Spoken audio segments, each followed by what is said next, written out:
Dans le cadre de la démarche synodale, nous voulons découvrir les chrétiens d'autres confessions, en particulier orientaux. Nous sommes unis par un même baptême et nous voulons marcher avec eux. C'est pourquoi aujourd'hui nous allons marcher dans Paris à la découverte de leur culture et de leur lieu de culte. Nous voici au Petit Palais. Le musée du Petit Palais possède la plus grande collection d'icônes.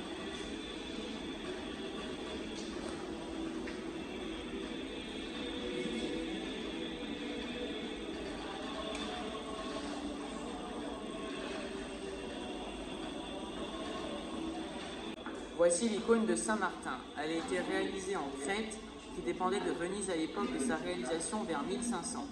Saint-Martin est très connu en Occident, mais pas beaucoup en Orient, à tel point que cette icône est l'une des seules connues le représentant. Alors c'est pour ça que je l'ai choisie. Les saints sont des ponts entre nos deux traditions.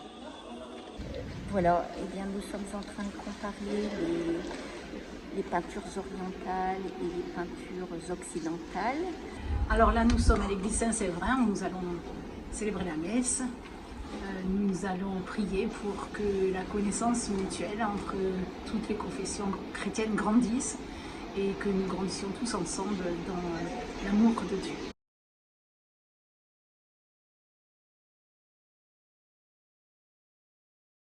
Donc Jésus est né au Proche-Orient et c'est là que le christianisme a été fondé.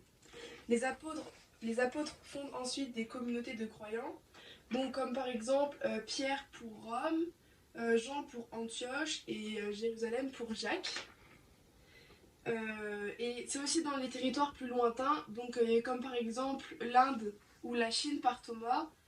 Certaines de ces églises existent encore. Il y a par exemple l'église copte, l'église arménienne ou l'église de Jérusalem. Pendant tout ce temps, l'église reste universelle, catholique, en dialogue. Pour demeurer fidèle à la foi, les conflits et les divergences théologiques donnent lieu à des rencontres que l'on appelle des conciles, qui rassemblent toutes les églises pendant le premier millénaire. Donc il y en a 7, et on les appelle les 7 conciles œcuméniques. Pour des raisons politiques ou encore de doctrine, certains groupes se séparent. Donc c'est le cas par exemple pour les Perses, les Éthiopiens ou encore les Coptes. Et aussi à partir de 1054, il y a les catholiques qui se séparent des orthodoxes.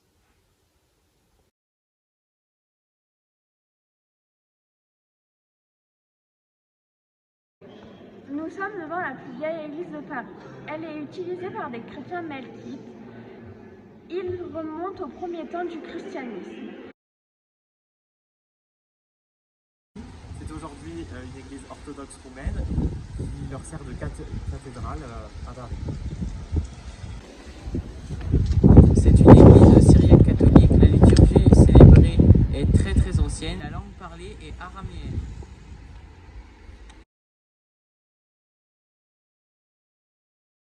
Les apôtres puis leurs successeurs animent des conseils de presbytéroi, donc c'est les anciens, le terme qui a donné le mot prêtre, et d'épiscopoi, donc ce qui a donné évêque.